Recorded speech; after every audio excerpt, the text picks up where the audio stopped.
partir de agora, com exclusividade aqui nos estúdios da Fã FM. Exclusiva. Advogada Késia Aragão. É com ela que eu converso a partir de agora. Jornal da Fã. Entrevista. Doutora Késia, muito bom dia. Bem-vinda aos nossos estúdios. Bom dia, Narciso. Bom dia, Fã FM. Muito obrigada pela recepção. Nós que agradecemos. Doutora Késia, a senhora está no caso que vem repercutindo nos últimos dias, que é o caso da advogada vítima de estupro. Como é que a senhora chega a este caso? De que forma que a senhora encontra este caso? Porque pelas informações que a gente teve, houve um tempo de decisão ainda da vítima, de que caminho tomar, de que assessoria jurídica buscar para se assessorar durante esse processo, né? Sim. Na verdade, eu fui informada pela própria vítima sobre o caso e a partir daí eu comecei a acompanhá-la. E a partir daí comecei a dar para ela não só apoio emocional que ela precisa, porque ela ainda precisa, né? E ajudei também a tomar a decisão que ela precisava tomar acerca de denunciar ou não denunciar, por se tratar de um caso muito complexo. Ela estava muito abalada. Quando eu soube, através dela, do ocorrido, ela ainda estava em choque. E foi muito difícil para ela, né? Mas fizemos o que tinha que ser feito, na verdade, né? Antes de procurar a DAGV, nós procuramos informar outras pessoas que poderiam, na verdade, nos ajudar, né, a ter mais sabedoria em relação ao que fazer. E assim, foi uma decisão muito difícil para ela, na verdade. Mas ela precisou fazer o que tinha que ser feito.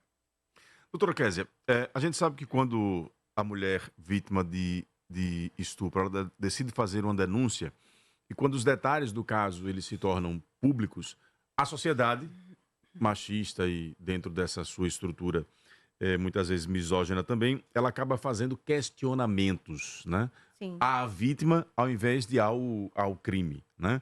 Então, dentro desse contexto, de uma forma geral, não especificamente ainda sobre o caso da sua cliente, mas de uma forma geral, a senhora acha que há um horizonte na nossa sociedade, algum momento em que as vítimas serão mais acolhidas do que questionadas pelo fato de terem sofrido este crime?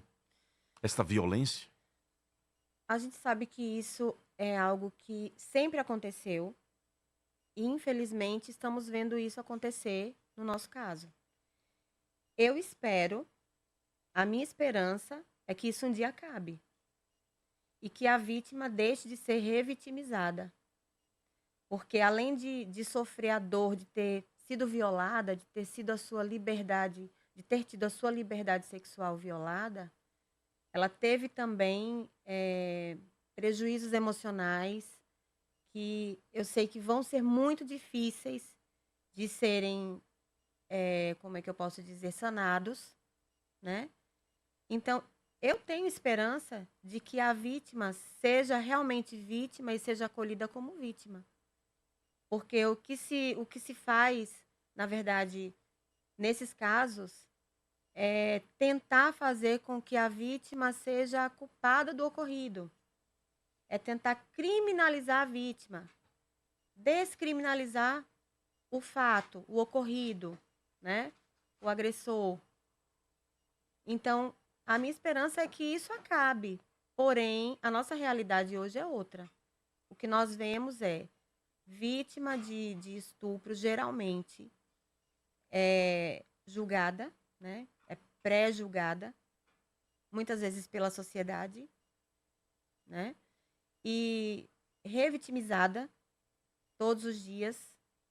E esses questionamentos, eles precisam cessar. Porque a vítima, ela precisa de apoio. Apoio psicológico, apoio moral.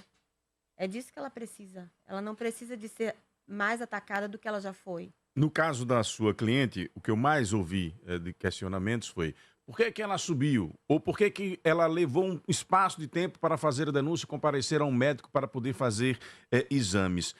Psicologicamente, como é que ela conseguiu enfrentar essa situação? Pronto.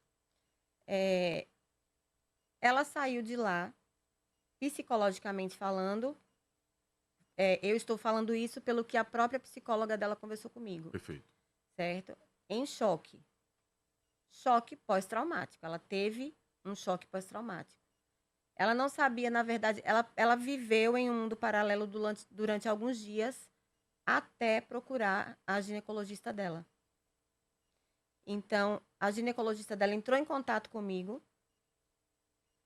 e disse que ela precisava realmente de ajuda, né?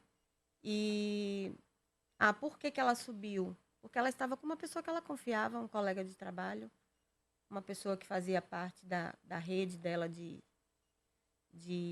convivência, digamos assim, uma pessoa próxima, né? Então, se tratava de uma pessoa da confiança dela, uma pessoa que ofereceu carona para ela, né? Que mal havia nisso? Na minha cabeça, não há mal nenhum, né? A não ser que, assim, as pessoas podem pensar, subiu porque queria que isso realmente acontecesse. Gente, uma mulher, ela não se aproxima de um homem porque ela quer sexo, não. Ela subiu porque ela confiou. Era uma pessoa em quem ela confiava.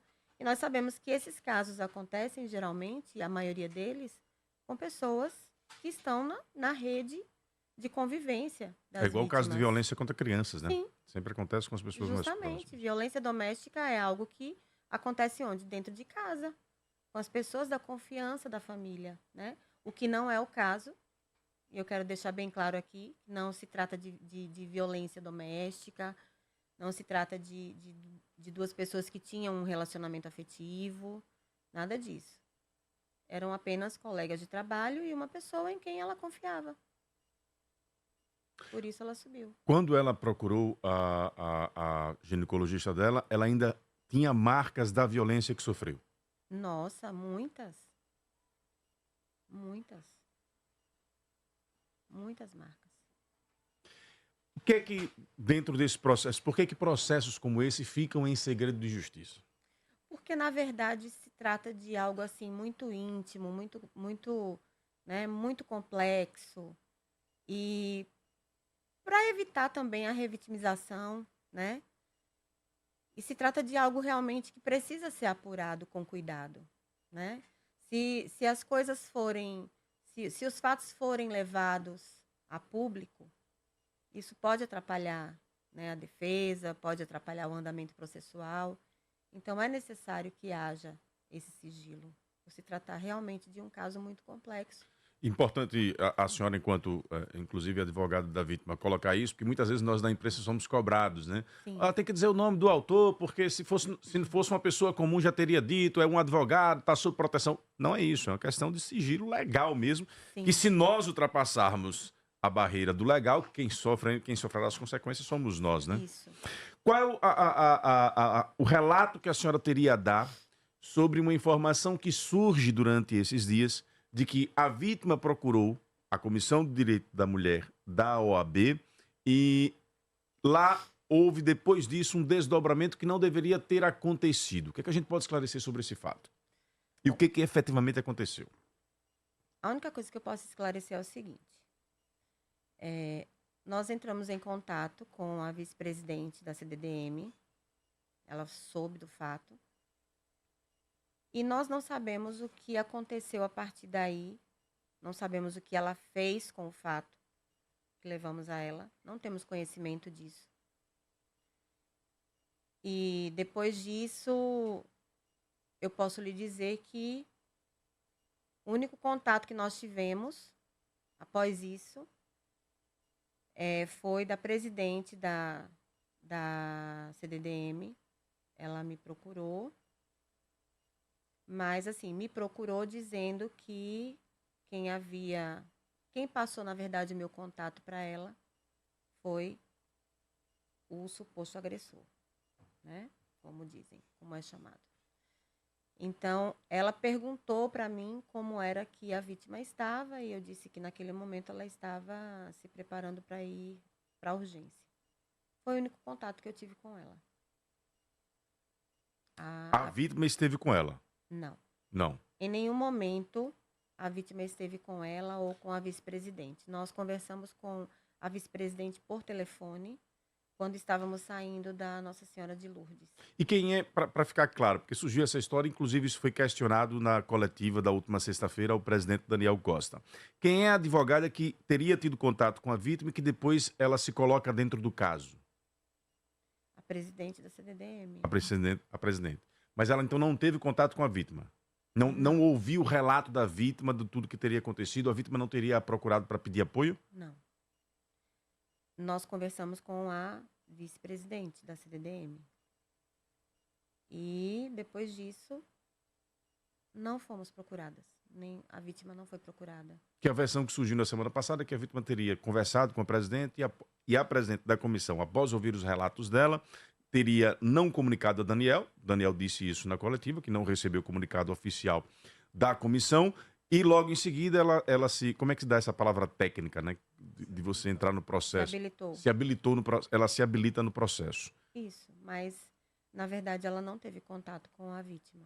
Certo. Nem com terceiros que fez algum relato para ela do que teria acontecido, ou foi o suposto autor que a comunicou?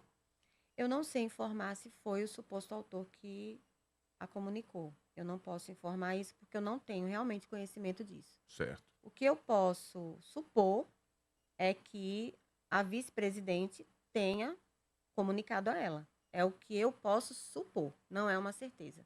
Perfeito. Porque eu não tenho conhecimento também se a vice-presidente conversou com ela sobre o caso. A comissão deu amparo à vítima? Olha, na verdade, a comissão, eu não tenho notícia de nenhum amparo através da comissão. E eu tenho andado com a vítima praticamente 24 horas por dia desde que eu tomei conhecimento do fato. E eu não vou poder lhe dizer que recebemos da comissão um apoio efetivo. O apoio que nós recebemos, infelizmente, que estamos recebendo até agora, até esse momento, infelizmente não veio da CDDM. Da direção-geral da OAB, o presidente disse que aguardou um comunicado oficial. Há uma discussão aí técnica se ele poderia, de ofício, ter aberto o processo disciplinar ou se teria que aguardar que ela fizesse o comunicado oficialmente. Para a defesa, para a senhora, que é advogada da vítima, como é que a senhora está analisando esse fato? E a direção da OAB deu algum apoio à vítima? Então, nós participamos ao presidente da OAB, o ocorrido. Estivemos com ele pessoalmente. E ele conversou conosco. E a orientação que ele nos deu foi essa, de que deveríamos fazer uma representação formal. A respeito de agir ou não de ofício, é algo que está lá no nosso estatuto e ele sabe o que ele poderia ou não ter feito. Eu não quero questionar, na verdade, o ato dele, né? Ou dizer que ele foi omisso. Mas, assim, o que eu entendo é que nós fizemos aquilo que nós somos orientadas a fazer. Porque, na verdade, nós buscamos o apoio dele, porque ele, enquanto presidente da OAB, seria a pessoa mais indicada para, naquele momento, estar conosco, né? Para, naquele momento, nos dar o apoio que nós precisávamos. Então, eu não quero falar a respeito da conduta dele, né? Mas o que nós fizemos foi de acordo com aquilo que ele nos orientou a fazer. Dali para frente, as providências foram tomadas do comunicado oficial? Então, depois que nós fizemos a representação, né, formal, como ele mesmo disse, foi instaurado o processo ético-disciplinar. E aí nós tivemos conhecimento de que a presidente da CDDM foi afastada e o suposto autor também. Nós fizemos esse requerimento. Tivemos conhecimento de que ele estava de licença, mas a licença dele foi convertida em afastamento. E após isso, assim, tivemos, sim, algumas pessoas nos procuraram, algumas que... pessoas que não fazem parte da diretoria. E depois, somente depois da representação, uma pessoa procurou a vítima para conversar. Nesse momento eu não estava presente. Mas o que eu quero dizer é que a vítima, ela não precisa só de tapinha nas costas, ela não precisa só de palavras, eu estou com você, conte comigo, ela precisa de apoio efetivo. O que é que seria o apoio efetivo? O apoio efetivo seria um acompanhamento psicológico, seria um acompanhamento mais próximo, sabe? Uma coisa assim, mais de perto mesmo, sabe? Como a gente está tendo hoje da BMCJ, que é uma instituição séria, uma instituição estadual, né, e nacional, que tem nos dado realmente aquele apoio que nós estávamos procurando. Que são pessoas que estão realmente conosco e que se uniram, né, e que estão ali dando realmente respaldo de todas as formas para que a gente possa continuar essa caminhada, né, fortalecidas, porque é como diz o nosso lema, a dor de uma é a dor de todas. E quem esteve com a vítima, quem conversou com a vítima, sabe o quanto ela está até hoje sendo massacrada psicologicamente, né, por alguns comentários que, inclusive, tecem sobre ela, coisas que, querendo ou não, chegam até os ouvidos dela, né? E nós estamos, assim, junto com essa instituição e com muitas outras, porque existem advogadas do Brasil inteiro que estão nos apoiando, que estão junto conosco. Graças a Deus, nós temos hoje uma equipe técnica forte, né, uma equipe jurídica. Ela está tendo o apoio que ela precisa, porque o mais importante hoje é o apoio psicológico. Porque ela não conseguiu voltar ao trabalho após o ocorrido, ela não conseguiu retomar a vida dela, ela não consegue, ela simplesmente, ela não conseguiu retomar a rotina dela, que era algo simples, como, por exemplo, ir à academia. Ela não consegue, entendeu? Então, assim, ela precisa realmente Por de mais que os amparo. nomes estejam em sigilos, mas a gente sabe que nos bastidores ali, entre as pessoas mais próximas, entre a advocacia, enfim, entre uma série de universos aqui na cidade, as pessoas sabem quem são os atores do fato, quem é o suposto autor e quem é a vítima dessa situação. Então, Sim. conviver em sociedade deve ser algo complicado depois de um fato como esse. Muito, muito complicado. Muito complicado. Porque nós moramos em uma cidade relativamente pequena. As pessoas aqui se conhecem, né? Inclusive, as pessoas também, talvez assim, até para intimidar, né? Já chegaram para ela para dizer assim, ele é muito influente, né? Isso não deveria estar acontecendo da forma que está acontecendo, que ele conhece muitas pessoas. Mas se a gente for parar e pensar dessa forma, quantas mulheres vão ser vítimas? Chega a ser até um tom de ameaça, né? Justamente. Quantas mulheres vão ser vítimas de violência e vão ter que ficar caladas? Por serem intimidadas, por medo de influências, né? Então, assim, ela está sendo forte nesse sentido. Estamos fortalecendo cada vez mais, né? Estamos tentando fazê-la forte cada vez mais. E estamos unidas para que a justiça seja feita. Porque nós não podemos nos calar. E nós sabemos que existem muitas mulheres que estão caladas nesse momento por terem medo. E o nosso clamor é para que essas mulheres falem. Nós somos a geração que fala. Isso tem que acabar. Isso não pode continuar. Doutora Késia Aragão está conosco aqui nos estúdios. Magna Santana tem uma pergunta para ela. À vontade, Magna Santana. Obrigada, Narciso. Bom dia, doutora Késia. Alguns dos questionamentos, Narciso, você até já fez, ela já respondeu, mas, doutora Késia, o que eu gostaria apenas de reforçar, e que muitas pessoas, quando casos como esse, lamentavelmente, acontecem, a gente sabe das marcas que ficam na vítima, nas pessoas amigas e familiares, e isso não tem nada que faça cicatrizar, sarar e fazer esquecer, isso vai ficar para o resto da vida.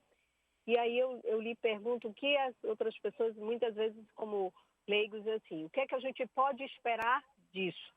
A senhora já falou aí de como a vida dela, né, completamente de pernas para o ar, acabou, mudou completamente, enfim.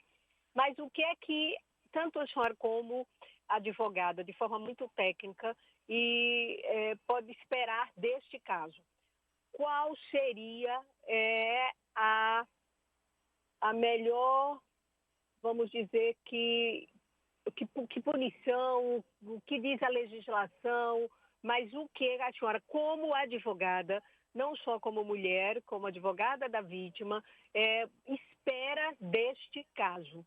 Espera ou consideraria a punição ou a aplicação correta para um caso como esse? O que é que a senhora espera que poderia nos dizer? E o que a senhora vai estar lutando e trabalhando para que aconteça? À vontade, doutora. Bom dia, Magna, não é isso? Isso, o nome Magna dela? Santana. Bom dia, Magna Santana. Veja só, o que eu espero, eu acredito que o que a sociedade espera, o que a vítima espera, é que a justiça seja realmente feita, né? Que o processo legal seja tramitado ao rigor da lei. E em relação ao que tipo de pena nós esperamos que seja aplicada a pena que consta lá no Código Penal, que é referente ao crime que foi cometido, né? Nós esperamos que, tecnicamente falando, nós esperamos que tudo seja apurado e que a justiça realmente seja feita, que não haja impunidade. É isso que nós esperamos. Quando chega essa informação de que, olha, o suposto autor ele é influente, ele tem boas relações, cuidado com essa situação. Além disso, o fato dele ser sócio do presidente da OAB em um escritório de advocacia. Tudo isso, na avaliação de vocês, causou algum tipo de atraso nas medidas que deveriam ter sido tomadas? Então, eu não posso lhe dizer se os atrasos que ocorreram foram ocasionados por este motivo, né? Isso eu não posso lhe confirmar. Mas, assim, Se estiver atrapalhando, pode tirar o fone, fica à vontade. pode tirar? Pode, fica à vontade. Mas, assim, o que eu posso dizer é o seguinte, que todo mundo sabe, todas as pessoas que estão envolvidas, né, neste caso, cada uma delas sabe o que deveria ser feito. Se deixaram de fazer alguma coisa, se fizeram em um tempo errado, né? Se não fizeram nada, tudo isso foi feito conscientemente. Então, eu não posso afirmar que se houve algum atraso, se não houve o apoio devido, foi por conta disso. Não posso fazer essa afirmação. Se eu dissesse isso, eu estaria afirmando de forma leviana, né? Cada um tem seus motivos, cada um sabe como deve agir, cada um sabe o que deve ser feito. Eu enquanto advogada da vítima e ela enquanto vítima, nós buscamos os meios corretos. Nós fizemos aquilo que nós achávamos que seria correto. Tem uma informação que surge de que a senhora já falou das restrições de convívio social que a vítima está tendo. Sim. A informação também de que a filha dela estaria afetada por toda essa situação e teria passado por um determinado constrangimento com amigos da escola ou não. Procede essa informação? Procede.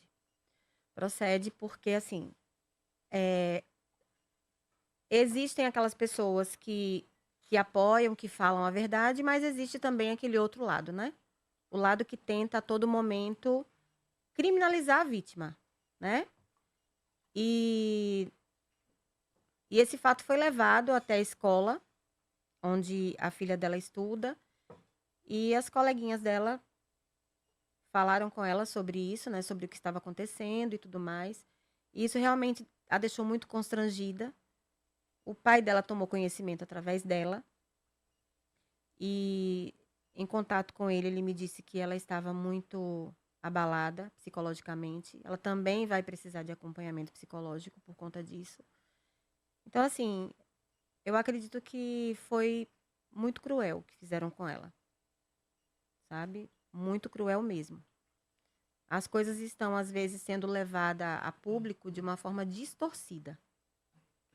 Porque tudo que... A vítima, na verdade, em nenhum momento se manifestou fora daquilo que vocês já sabem, né? A manifestação da vítima foi diretamente com a vice-presidente da CDDM. Fora isso, a vítima não se manifestou, a vítima não falou absolutamente nada. Então, assim, se existem algumas contradições, não é por conta da vítima. Se existem mentiras sendo veiculadas, não é por conta da vítima. A vítima está sendo preservada e vai continuar sendo preservada justamente por conta desses acontecimentos. Que avaliação a senhora faz da coletiva da OAB? Olha, algumas coisas que foram ditas ali realmente aconteceram, né? Mas outras coisas eu acredito que precisariam ser faladas e não foram. Mas eu também prefiro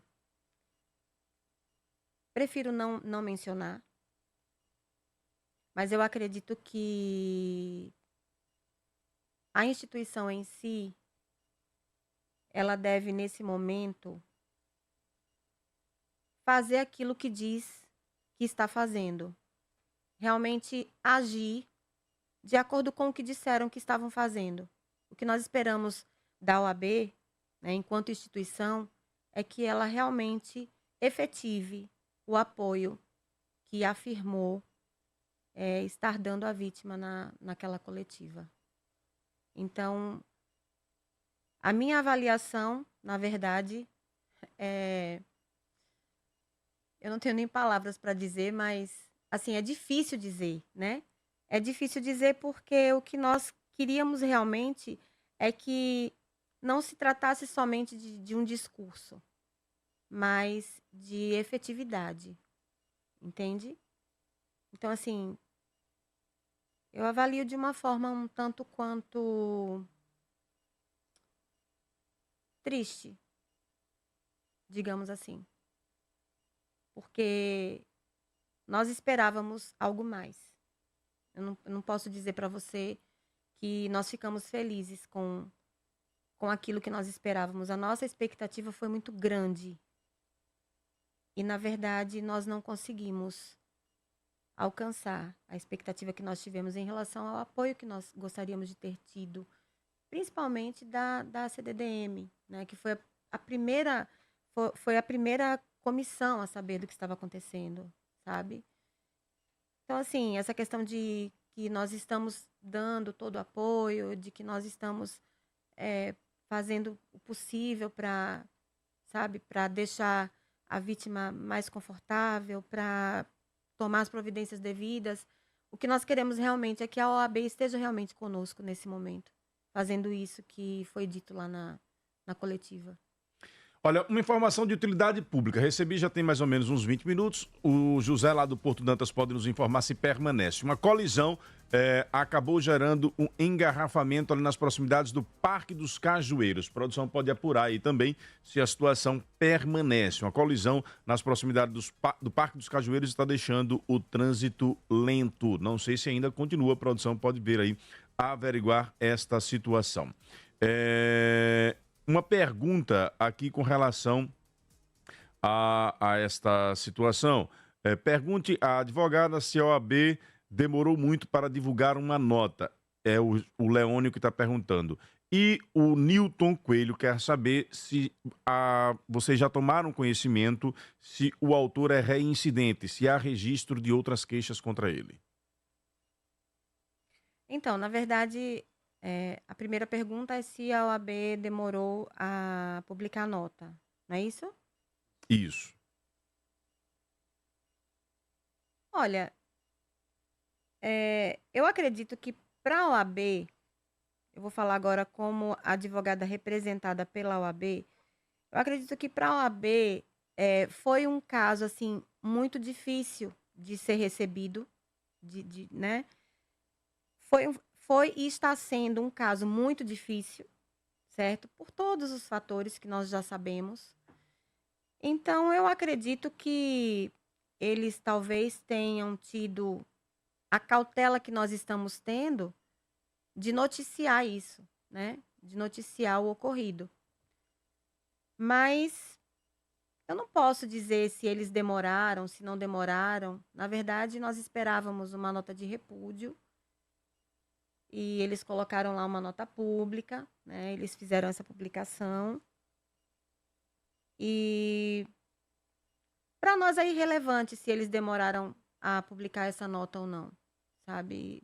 Isso para a gente não é algo importante no momento, sinceramente. O Marcelo Eduardo pergunta aqui. Eu não sabia que se passaram dias até que ela procurasse uma ginecologista. Considerando esse fato e que ela deve ter tomado banho, etc., como se vai provar fisicamente a autoria desse crime selvagem? E como as mulheres podem evitar esse torpor psicológico que as impede de procurar imediatamente as autoridades e médicos? Porque se ela tivesse procurado a PM imediatamente, o criminoso teria sido preso em flagrante. É o Marcelo Eduardo. Geralmente, as vítimas, pelo que eu conheço, né, de casos parecidos, de casos semelhantes, muitas vítimas elas não procuram de imediato nenhuma autoridade, nem procuram falar nada para ninguém. Por quê? Porque a vítima, na verdade, nesse caso em tela, no nosso caso, a vítima ela se encontrava em choque pós-traumático. Então, na cabeça dela, para ela, estava sendo muito difícil processar o ocorrido. Então, por esse motivo, ela não procurou, naquele momento, né, as autoridades ou falar com alguém sobre o ocorrido. E quem realmente conseguiu fazer com que ela tivesse consciência do que aconteceu com ela foi a ginecologista, que ela procurou logo depois porque ela não estava suportando as dores que ela estava sentindo, porque as dores físicas eram muito grandes. Então, por não suportar as dores, ela teve que procurar a ginecologista. Isso aconteceu realmente alguns dias depois, porque ela simplesmente em estado de choque, ela não conseguia nem sair de casa. Mas ela precisou ir, ela foi por necessidade mesmo, por conta das dores físicas que ela estava sentindo. Quando o assunto é Fiat, não adianta, só a Saman Fiat. Só tem a Saman Fiat. Você pode até comparar, mas só a Fiat com DNA Sergipano garante para você o melhor atendimento, as melhores ofertas e as melhores condições para você garantir de vez o seu Fiat. É a minha Fiat de confiança, não tem outra. Venha ser feliz na Saman Fiat. Siqueira Campos, Coroa do Meio e Itabaiana. Consulte condições. No trânsito, escolha a vida. Eu tenho a Marta, que é uma ouvinte nossa, sempre fiel aqui ao nosso programa, para interagir com a doutora Kézia. Põe no ar. Bom dia, Narciso. Bom dia a todos que fazem a grande emissora. Bom dia a todos os ouvintes. Bom dia, doutora Kézia. Estou ouvindo o relato da doutora Kézia. Quero me solidarizar com esta vítima e imagina a dificuldade que ela teve para realmente tomar essa atitude de fazer a denúncia, que esse é o passo correto, embora muito doloroso, porque o ato do estupro já é doloroso emocionalmente e psicologicamente, e ainda buscar seus direitos causa uma certa dor, porque infelizmente a sociedade machista e algumas mulheres ainda criticam porque aceitou a carona, quando na verdade a mulher é a vítima. O estuprador é que violou as regras. Então espero que as mulheres sejam mais solidárias umas às outras e que essa vítima realmente se mantenha firme na sua decisão de buscar o seu direito, de buscar justiça, porque foi um crime. Estupro é crime e, como crime, deve ser penalizado. Um bom dia a todos. Aqui é Marta, do bairro José Corrêa de Araújo. Falando dessa posição da Marta de solidariedade, eu pude observar no final de semana nas redes sociais uma campanha que foi puxada, inclusive, por movimentos nacionais de apoio à vítima. É isso mesmo? Isso mesmo. Nós estamos tendo apoio de instituições, como eu disse a princípio, estaduais e nacionais. Graças a Deus, assim, nós conseguimos realmente o apoio de muitas mulheres, de mulheres assim que para mim são o orgulho, sabe, do nosso país.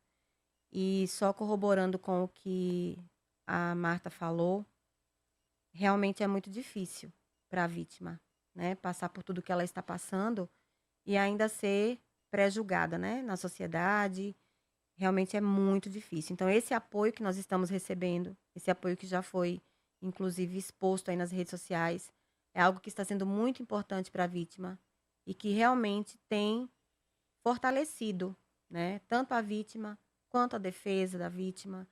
Nós estamos muito empenhadas realmente em fazer com que ela possa ser recompensada, né, digamos assim, psicologicamente, e que ela possa ter todo o apoio que ela precisa, porque nesse momento ela está muito fragilizada por tudo que aconteceu e ela realmente está precisando muito disso tudo que estamos fazendo por ela e vamos fazer cada vez mais. Você, que informação a gente poderia dar a quem está nos acompanhando de como é que está esse processo do inquérito, qual é a fase que ele está, se já está próximo do seu final, se já está na justiça, o que é que a gente pode trazer de informação? Então, na verdade, sobre o inquérito, nós não podemos informar nada. Nós sabemos que, como foi dito lá na coletiva, houve um vazamento, né, a respeito de algumas informações, mas nós não podemos informar absolutamente nada a respeito disso, por Certo. conta do sigilo Do sigilo. mesmo. Perfeito. Doutora, a gente está no ano eleitoral da OAB. E aí, uma pergunta que surge aqui do Paulo. Pergunte à advogada se ela tem receio de que o caso seja utilizado dentro desse ano eleitoral da OAB. Na verdade, o que nós queremos realmente é que esse caso não seja usado de forma política. Nós não queremos politizar este caso, em hipótese alguma. É um caso isolado, não tem nada a ver com política. Nós não queremos, em hipótese alguma, atacar a OAB, não temos esse interesse. Não temos interesse de misturar as coisas. O nosso interesse principal é apoiar a vítima. Nosso interesse principal é que a justiça seja feita. Nosso interesse principal é que tudo seja apurado da forma correta, né? Sem influência nenhuma de terceiros que não tenham nada a ver com o caso. E é isso. Não temos nenhum interesse em politizar esse caso.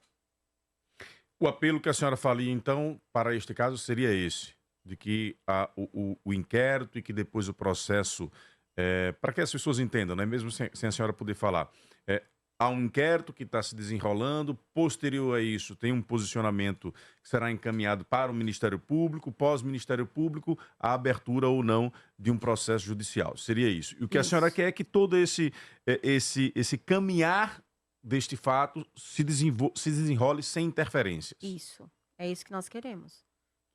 Que tudo seja feito da forma correta, da forma que deve ser feita. Legalmente falando, nós queremos que tudo seja feito da forma correta, sem nenhuma interferência. Nós já relatamos aqui na semana passada detalhes de como o suposto crime teria acontecido, mas uma pergunta do ouvinte eu trago aqui para a senhora. Teve agressão física, tapas, socos contra a vítima? É a pergunta do Júnior. Então, Júnior, veja só, isso seria, na verdade, isso faz parte do depoimento da vítima, né? E o depoimento da vítima, ele está sob sigilo. Então, o que nós podemos dizer, na verdade, é que houve um crime. Mas a forma como ocorreu, os detalhes, infelizmente, nós não podemos falar. A única coisa que nós podemos dizer é que o não dela não foi respeitado. E que houve realmente um crime. Perfeito. Doutora Kézia, quero lhe agradecer o comparecimento aqui. Cita o nome das colegas ali que estão acompanhando também a entrevista. Doutora Marina Martins, que é minha sócia, também está nesse caso. Doutora Clarissa, que está conosco também. E, enfim, elas estão representando todas as advogadas, tanto aqui no estado quanto no nosso país, que estão conosco. E que eu gostaria muito de agradecer por todo o apoio. A Patrícia Dantas diz aqui, procurar ajuda é realmente revisitar a dor, não é fácil. A Marcela Ribeiro diz que esse cara pague pelo que fez com a colega. E tem também aqui uma observação do Adriano Soares, que eu acho que vai um pouco de encontro a essa questão do cuidado que a senhora está tendo pelo sigilo que ocorre no caso. Mas o Adriano Soares diz aqui, no YouTube, essa advogada está cheia de volta para dizer o óbvio. Está com medo de quê? Há algum receio, doutora? Não. nós somos, eu sou um tipo de mulher que eu não tenho medo de nada. E eu não estou cheia de voltas. Eu estou falando aquilo que me compete falar. Eu não posso simplesmente chegar aqui e ser irresponsável com a minha profissão, com aquilo que me compete fazer. Então, eu estou falando aquilo que eu posso falar nesse momento. E no momento correto, nós daremos nomes aos bois, como se diz popularmente falando. Porém, não é este o momento. Este é o momento em que nós devemos nos preocupar, sim, em preservar a vítima, né? E nós não estamos aqui para fazer sensacionalismo. Nós estamos aqui para falar a verdade. E depois, né, que o processo transcorrer, que tudo acontecer, todo mundo vai ficar sabendo o que aconteceu, todo mundo vai ficar sabendo qual será o resultado, mas este não é o momento. Nós temos que agir de forma correta, de forma sábia e de forma responsável, né? Então eu não poderia chegar aqui e simplesmente dizer tudo o que eu tenho vontade de dizer. Não tenho medo. Aliás, nós advogadas não temos medo de absolutamente nada, porque nós não fizemos nada errado. Nós estamos em busca de justiça e por isso nós não temos medo. Inclusive, eu gostaria de dizer que, além de expressar que nós não temos medo, nós não vamos, em hipótese alguma, admitir qualquer tipo de represália, qualquer tipo de ameaça, o que quer que seja que aconteça com qualquer uma de nós, a partir de hoje, a partir da nossa fala aqui, que é a primeira vez em que a vítima está sendo representada, publicamente falando, se ocorrer qualquer tipo de ameaça, qualquer tipo de coisa que queira tentar nos fazer parar, nós iremos trazer a público. Não vai ficar, isso não vai ser omitido, porque nós não estamos com medo de absolutamente nada. Nós só queremos justiça, nós estamos buscando a defesa da vítima, estamos preservando a vítima, e estamos tentando fazer pela vítima aquilo que nós faríamos por qualquer de nós, por qualquer mulher que estivesse no lugar dela. Nós estamos só nos colocando no lugar dela e fazendo o nosso papel, que é o de defender, que é o de apoiar, que é o de preservar. É só isso que estamos fazendo. Doutora Kézia, muito obrigado, espaço sempre aberto. Muito obrigada, Narciso. Muito obrigada mesmo por tudo. E qualquer coisa, estamos à disposição.